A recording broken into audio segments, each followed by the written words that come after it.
आज हम बात कर रहे हैं क्लास 8th एनसीईआरटी मैथ्स के चैप्टर 2 की। मैथ्स के चैप्टर 2 का नेम है linear equations in one variable. सबसे पहले हम इसके इंट्रोडक्शन की बात करते हैं। अगर मैं सिंपल सी बात करूँ सबसे पहले इसमें एल्जेब्रिक एक्सप्रेशंस की, तो एल्जेब्रिक एक्सप्रेशंस फॉर एग्जांपल हमारे पास है 2x + 5। ये क्या है, एक एल्जेब्रिक एक्सप्रेशन। लेकिन अगर हम बात करें इक्वेशन की तो सर सेम यही, जैसे 2x + 5 = 10, तो ये हमारा क्या हो जाएगा, इक्वेशन। अब हम बात करते हैं कि सर इक्वेशन तो होगा बट क्या ये लीनियर इक्वेशन होगा, तो लीनियर इक्वेशन के लिए जो हम बात करते हैं, देखो ये वाली कंप्लीट है, ये होती है टर्म, ये होती है टर्म। और अगर इनकी बात करूँ मैं तो सर ये क्या होते हैं यहाँ पे, कॉन्स्टेंट, ये होते हैं कॉन्स्टेंट, ये कांस्टेंट वैल्यू होती है। और इसकी बात करिए होता है इक्वल का साइन, किसका साइन होता है, इक्वल का साइन। जहाँ इक्वल का साइन होता है उसे हम बोलते हैं इक्वेशन। लेकिन अगर हम बात करें सर लीनियर इक्वेशन, तो लीनियर इक्वेशन की बात करते हैं तो सर जो वेरिएबल होता है, जो वेरिएबल होता है उसकी हाईएस्ट पावर होनी चाहिए कितनी, 1। वेरिएबल की जो हाईएस्ट पावर होती है वो होती है 1। वेरिएबल की हाईएस्ट पावर होती है 1। अगर वेरिएबल की हाईएस्ट पावर 1 है तो वो होगा हमारा लीनियर इक्वेशन। और अगर वेरिएबल की हाईएस्ट पावर 1 से ज़्यादा है तो हमारा लीनियर इक्वेशन नहीं होगा। फॉर एग्जांपल हमने देखा कि सर 2x + 5 = 10, ये हमारा क्या होगा, लीनियर इक्वेशन, क्योंकि यहाँ पे जो वेरिएबल है उसकी पावर कितनी है, 1, तो हमारा क्या होगा, लीनियर इक्वेशन। बात करते हैं एक्सरसाइज 2.1 के क्वेश्चन नंबर फर्स्ट की। Solve the following equations and check your answers या चेक योर रिजल्ट्स। हमें देखो चेक करना है और उससे को पहले सोल्व करना है। हमारा फर्स्ट क्वेश्चन है 3x = 2x + 18। तो हम क्या करेंगे, जो ये 3x है, 3x को इधर ही रहने देंगे और 2x है इसको ले आएंगे LHS means left hand side में। तो सर ये हो जाएगा प्लस का था, इधर होकर कैसा हो जाएगा, माइनस का 2x इक्वल्स टू कितना हो जाएगा हमारे पास 18। अगर 3x में से 2x कट करते हैं, 2x माइनस करते हैं तो हमारा होगा 1x। 1x के इक्वल्स हो जाएगा हमारा 18। तो x की वैल्यू 18 आ गई। अब हमें क्या करना है, चेक करना है। अब हमें करना है चेक। तो हम क्या करेंगे, जो x की वैल्यू आई है वो या तो क्या करेंगे, हम इसमें दोनों साइड पुट कर देंगे। तो हम ले लेते हैं सर ये हमारा LHS है, इक्वल्स टू कितना है 3x है।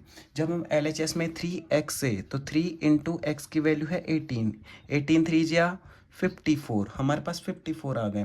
ऐसे ही हम क्या करेंगे, जो हमारा RHS है, जो RHS है उसमें वैल्यू पुट कर देंगे 2x + 18, 2x 2 × 18, सर 2 × 18 प्लस कितना है 18, तो सर 18 2 जा 36, 36 + 18 हमारा हो जाएगा कितना, यही हो जाएगा हमारा 54। तो हमने चेक कर लिया कि सर जो हमारा LHS था वो किसके इक्वल आ गया है, RHS के इक्वल।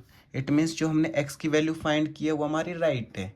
अब आते हैं क्वेश्चन नंबर 2 पर। ये हमें बोला है, जो क्वेश्चन 2 है उसमें हमने हमें बोल रखा है कि सर 5t - 3 = 3t - 5। जो हमारी वेरिएबल के साथ वाली वैल्यू है, वेरिएबल्स हैं उनको वन साइड कर लेते हैं और जो कांस्टेंट वैल्यू है उनको वन साइड कर लेते हैं। जैसे ये 5t है, 5t को यहीं रहने दें और इस 3 को उधर ले जाएंगे। यहाँ पे 3t है, इसको ले आएंगे LHS साइड में, लेफ्ट साइड में। तो सर ये जो है 3t प्लस का है, इधर आएगा तो कैसे हो जाएगा 3t माइनस का, इक्वल्स टू का साइन। और सर यहाँ पे कितना था, -5, जब ये -3 उधर जाएगा तो कैसा हो जाएगा, प्लस का 3। सर 5t में से माइनस का 3t कट करेंगे, -3t करेंगे तो कितना हो जाएगा 2t। Sir 2t equals to -5 है, +3 है तो ये कितना हो जाएगा -2। और t इक्वल्स टू कितना हो जाएगा, -2 है हमारे पास, ये 2 मल्टीप्लाई में तो जाएगा डिवाइड में। और जब हम कट करेंगे 2 1 जा 2, 1 टाइम कट होगा और ये हो जाएगा हमारा -1। अब हमें क्या करना है, इसे चेक करना है। अब हमें इसे चेक करना है कि जो हमने आंसर फाइंड किया है t की वैल्यू वो हमारी राइट है या रॉन्ग है। तो हम क्या करेंगे, सबसे पहले LHS को लेते हैं। LHS कितना है हमारा, 5t - 3। तो सर 5t, सर 5 × t की वैल्यू कितनी आई है, -1, फिर कितना है हमारे पास -3, तो ये कितना हो जाएगा सर, 5 1 जा 5, -5 और -3 कितना हो गया हमारे पास, -8। अब हम लेते हैं RHS को। सर RHS कितना है हमारा, 3t - 5, सर 3 × t की वैल्यू क्या है हमारे पास, -1, माइनस क्या है 5, यहाँ पे कितना है 3t - 1 और ये है -5। यहाँ पे बना देते हैं कि सर 3t -5। अब दिख रहा होगा सर, ये क्या हो गया, -3 -5। तो सर कितना हो गया, -3 -5 है -8। इट मीन्स हमारा जो LHS है वो किसके इक्वल है, RHS के। हमें यही प्रूफ करना था। अगर हमारा LHS हमारे RHS के LHS equals to RHS equal होता है तो हमने जो आंसर फाइंड किया था, टी की वैल्यू फाइंड की थी, वो हमारी राइट है। अब आते हैं क्वेश्चन नंबर 3 पर। क्वेश्चन नंबर 3 में हमें बोला है 5x + 9 इक्वल्स टू 5 + 3x है।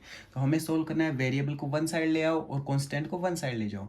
सर ये 5x है, यहाँ पे 5x को रहने दें, ये प्लस का 3x है, जब लेफ्ट साइड में आएगा तो कैसा हो जाएगा, माइनस का 3x है, इक्वल्स टू ये 5 यहाँ पर है, ये प्लस का 9 जब राइट साइड में जाएगा तो कैसा हो जाएगा, -9। 5x में से माइनस करेंगे 3x तो कितना हो जाएगा, 2x इक्वल्स टू 5 में -9 करेंगे तो कितना हो जाएगा, -4। x की वैल्यू हो जाएगी हमारे पास -4, ये 2 है, मल्टीप्लाई में आ जाएगा डिवाइड में, 2 1 जा 2, 2 2 जा 4, तो x की वैल्यू हमारे पास कितनी आ गई, -2। x की वैल्यू कितनी आ गई, -2। अब हमें इसे चेक करना है कि हमने जो आंसर फाइंड किया है वो राइट या रॉन्ग है। तो हम पहले ले लेंगे सर LHS। हम LHS, सर LHS कितना है हमारा, 5x + 9। अगर हम 5x + 9 में x की वैल्यू पुट कर दे तो सर 5 इंटू x की वैल्यू कितनी है, -2 + 9, 5 2 ज़ा -10 + 9। सर -10 + 9 कितना आ गया, -1। अब हम लेते हैं सर RHS को। सर RHS कितना है हमारा, 5 + 3x, 5 + 3x। सर 5 यहाँ पे रहने दे, +3 इंटू एक्स की वैल्यू कितनी आई थी हमारी, 2। सर 5 प्लस है, लेकिन 3 2 जा 6 है, ये माइनस का 6 आएगा, तो सर ये -6 है। सर -6 यहाँ पे हमारे पास आ गया है, 5 - 6 कितना हो जाएगा, -1। इट मीन्स जो LHS है वो किसके इक्वल है, RHS के। तो हमें यही फाइंड करना था। हमारा आंसर राइट है, जो हमने LHS = RHS